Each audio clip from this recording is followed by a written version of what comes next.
आज हम माननीय प्रधानमंत्री जी के अमेरिकी दौरे के ऊपर एक चर्चा करेंगे कि वहाँ से हमें और जो हमारे देश को इन्होंने नेगोशिएशन में क्या फ़ायदा पहुँचा और ट्रंप ने क्या किया कि वो अपने कंट्री के लिए किस हद तक सोचते हैं, उस पर चर्चा हम करेंगे। चर्चा हम ले आ रहे हैं इनके पॉइंट वाइज पे। सबसे पहले इन्होंने एक इशू ट्रंप ने अपने इलेक्शन के पीरियड में पहला तो बांग्लादेश के हिंदुओं के ऊपर हो रहे अत्याचार के ऊपर उन्होंने अपनी वो दी थी कि गलत हो रहा है और इस पे मैं कार्रवाई करूंगा। तो उन्होंने अमेरिका में मोदी जी को ये दिया कि आप जो भी बांग्लादेश के खिलाफ कार्रवाई करेंगे उसमें मेरा पूरा समर्थन होगा और मैं आपका पूरा सहयोग करूंगा। तो एक तरीके से इन्होंने अपने वादे को भारत के द्वारा बांग्लादेश पे इम्प्लीमेंट कराने का एक आसान सा तरीका अपना लिया, जो अभी तक अमेरिका हमेशा करता आया कि कंधा कोई और हो और श्रेय उसको मिले और काम उसका हो। तो ये यहाँ पे सक्सेस हुआ। अमेरिका की नीति रही हो कि अमेरिका के लिए ही लोग वहाँ के सोचते हैं, वहाँ के शासक सोचते हैं और किसी कंट्री के लिए वो कोई काम नहीं करते। अगर उनका हित है कहीं या किसी तरीके से कुछ दे के भी उनका हित है तो वहाँ पर वो आपके साथ खड़े होंगे, अगर नहीं है तो तुरंत बैक ट्रैक करते हैं और आपके खिलाफ होने में कोई देरी नहीं लगाते। तो ये तो वहाँ का वो है जो वहाँ का सिस्टम है। उस सिस्टम का पहला हो गया बांग्लादेश। दूसरा मैं बताऊंगा कि ब्रिक सम्मेलन में जो तय हुआ था कि भारतीय या लोकल जो उस कंट्री की करेंसी है उस करेंसी में व्यापार होगा, जिसका ट्रंप सरकार और ट्रंप खुद अमेरिका के उसमें हित में नहीं है।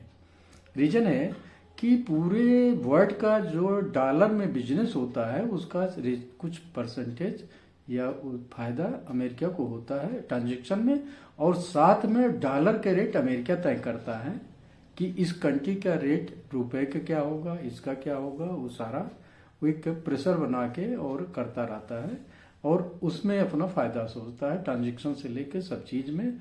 ये अपनी जो एक्सपोर्ट कर रहा है उसके लिए या जो इम्पोर्ट कर रहा है उसके लिए सोच समझ कर वो काम करता है। तो यहाँ उसे अगर सारी कंट्रियां आपस में अपने लेन देन करने लगे तो डॉलर तो नीचे चला जाएगा, उसको कोई पूछेगा नहीं। तो अमेरिका जो है फेल हो जाएगा। वो फेल होना नहीं देखना चाहता, उसके लिए जिस हद पर जाना होगा जाएगा। वही उन्होंने इसमें दिया कि हम उनके ऊपर टैरिफ या प्रतिबंध लगाएंगे जो इस तरीके की सोच रखते हैं कि डॉलर के अलावा दूसरी करेंसियों में व्यापार करेंगे। एक उनकी सोचो, उस पर कोई निगोशिएशन इन्होंने नहीं कहा। हाँ, ये इतना है कि ये बड़े चालाकी से कंट्रियों को बहका कर कि हम आपके लिए अच्छे मेरे संबंध हैं, हम आपको अलग टैरिफ देंगे और अलग रिलैक्सेशन देंगे, और उस बहाने उनके साथ जुड़ के और अपना व्यापार अपना मतलब हल करते रहते हैं। तो और इसके बाद एक आया अमेरिका में ट्रंप सरकार पहले ही बोलती थी कि हम जो है किसी कंट्री के बिजनेस को उसी के बराबर अगर जो टैक्स लगाएगा हम उसके बराबर उसके ऊपर टैक्स लगाएंगे। और उसका रिजल्ट ये होता है कि इंडिया जैसे भारत जैसे देश में अमेरिकी प्रोडक्ट पर और बिजनेस भी डिसबैलेंस है। हमारे इंपोर्ट कम है अमेरिका से, एक्सपोर्ट ज़्यादा है। तो इससे भी नाराज़ है कि कम से कम 80% तो इंपोर्ट हमें करना चाहिए जो हम नहीं कर रहे हैं। तो वो कहता है टैरिफ आपके हाई करेंगे, आपका प्रोडक्ट यहाँ पे महंगा होगा। तो उनका कहना एक और है कि अगर आप मेरे यहाँ के प्रोडक्ट जिस पे आपके कंट्री में कंपटीशन है और वो उसको कंपटीशन नहीं कर सकते, जैसे मैं बता दूं हार्ले मोटरसाइकिल और टेक्सला का था, इन दोनों के ऊपर बहुत से ज़्यादा टैक्स है। अगर इन पे टैक्स जो टैरिफ वो चाहते हैं ट्रंप कि जितना आप टैक्स लगाते हैं उतना मैं आपके ऊपर लगाऊं, तो उतना टैक्स अगर लगा दिए तो इंडिया की कोई उस प्रोडक्ट की या वो चीज़ें अमेरिका में नहीं बिक पाएंगी। उसका उन्होंने हल दे दिया कि आपकी कंपनियां जो हैं, जो वहाँ पे प्रोडक्ट बनाती हैं, अमेरिका में भेजेंगी, टैक्स लगेगा उसी रेशियो में, तो उनको हम अपने यहाँ बोलते हैं कि मेरे यहाँ अपनी इंडस्ट्री लगा लें और यहाँ प्रोडक्शन लें। तो एक तो पहला ये है कि हमारे यहाँ के इंडस्ट्रियलिस्ट जो हैं वो अमेरिका पलायन कर जाएं और यहाँ पे इंडस्ट्री जो है ख़त्म हो जाए। एक तो ये डर है, और दूसरा इंडस्ट्रियलिस्ट को ये डर है कि अमेरिका जाते ही कहीं ऐसा ना हो कि उनकी हाई सैलरी और जो इंडिया में लिबरल है कि कुछ भी करो कैसा भी कर लो, एडजस्टमेंट है रेट्स पेमेंट में, लेबर पेमेंट में और सारी चीज़ों में, तो वो उसका बेनिफिट वहाँ नहीं। वहाँ हर एक चीज़ें जो हैं एकदम कंट्रोल तरीके से होती हैं और उसमें आप गलत माल फंक्शन नहीं कर सकते। तो ये चीज़ इनको डर है कि कहीं ट्रम्प के जाते जाते जब तक हम इस्टेब्लिश को वो मामला गड़बड़ ना हो जाए और हम वहाँ फेल ना हो जाए। इसलिए यहाँ की कंपनियाँ उस टैरिफ से घबरा रही हैं कि मेरे प्रोडक्ट तो जाएंगे नहीं, इंडिया में कितने बिकेंगे। और उनके अगर यहाँ गवर्नमेंट मान लेती है कि हम जितने में अपने प्रोडक्ट को टैक्स लगा के भेज रहे हैं उतने में आपके लगाएंगे, तो मामला उल्टा हो जाएगा।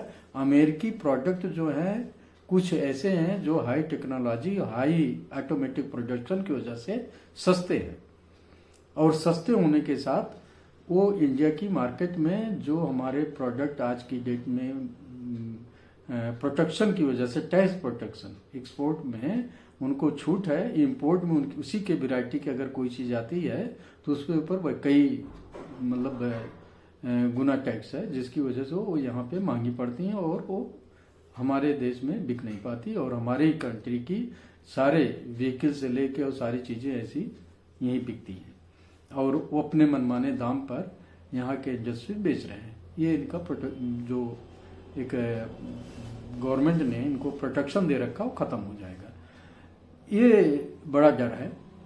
इसके बाद जो कंपनी हमारे यहाँ की हैं डिफेंस सेक्टर की, उनके साथ टेक्नोलॉजी शेयर करना और सारी चीज़ें हैं। तो अमेरिका को पता है कि हम टेक्नोलॉजी शेयर कौन सा करेंगे। F-35 अगर वो हमारे देश को देता है तो उसकी कीमत कितनी है, उसका मेंटेनेंस क्या है, उसके खर्चे क्या हैं, वो गवर्नमेंट को भी पता है, अमेरिका को भी पता है। और वो हमारे जो एक्सपोर्ट है डिफेंस सेक्टर का, वो पूरे एक्सपोर्ट को वो काफ़ी कंज्यूम कर लेगा। कंज्यूम इस सेंस में उसके प्रॉफिट को वो अपने फेवर में करेगा और अपने मनमाने तरीके से जो हमारे यहाँ का डेवलपमेंट रिसर्च वर्क है इंडिपेंडेंट, वो प्रभावित होगा। और फिर हम वहीं जाएंगे जहां पहले दूसरे के ऊपर आश्रित रहते थे।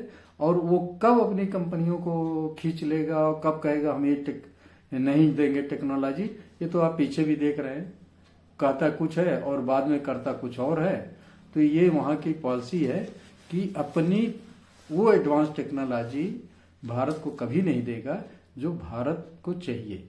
क्योंकि कोई भी देश आज की डेट में किसी के ऊपर डिपेंड होकर डिफेंस सेक्टर में अगर रहता है तो वो बहुत बड़ा मूर्ख है।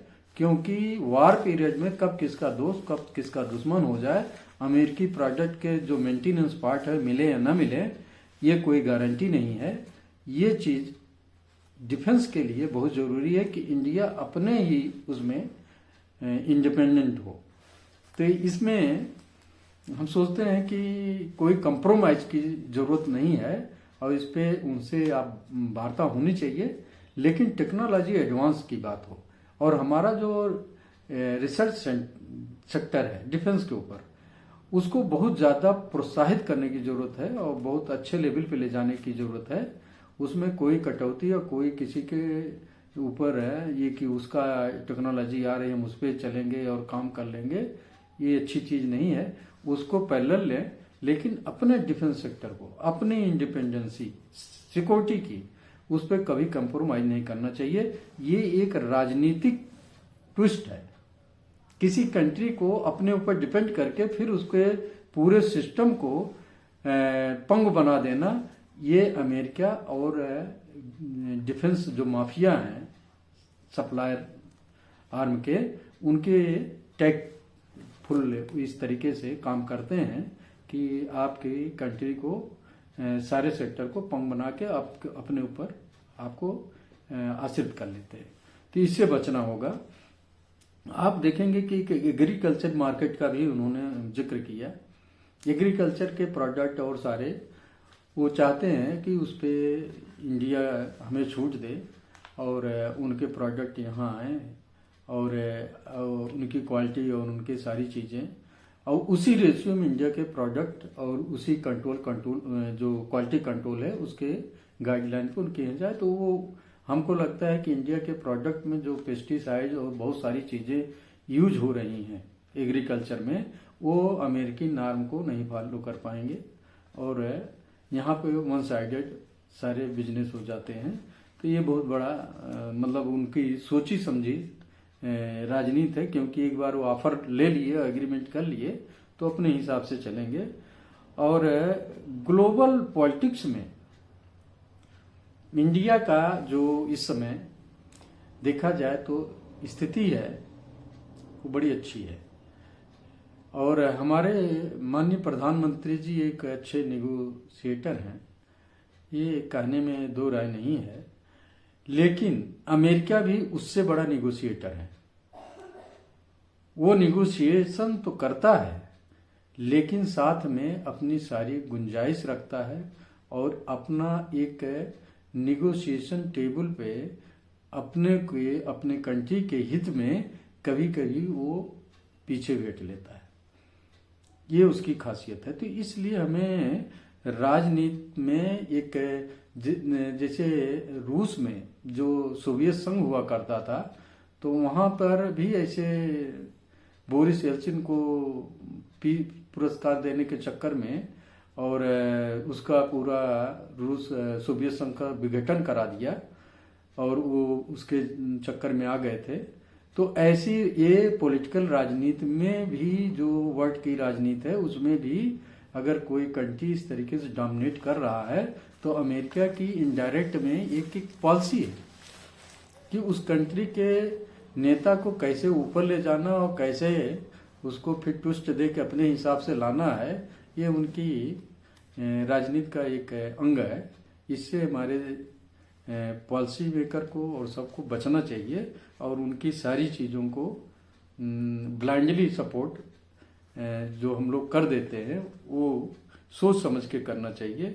इसी के अनुसार आप देखेंगे अब आज की डेट में इंडिया का महत्व अमेरिका के लिए क्यों है। वो महत्व इसलिए है कि चारों तरफ वार है। इजराइल वार इजराइल में चल रहा है, ईरान से अमेरिका का टेंशन है, यूक्रेन का वार चल रहा है जहां पश्चिमी कंट्रियों का टेंशन है। इसके बाद आप अजरबैजान और आर्मेनिया का टेंशन है, इटली और इसका ग्रीस का टेंशन चल रहा है। तो इसके बाद चाइना और ताइवान का है।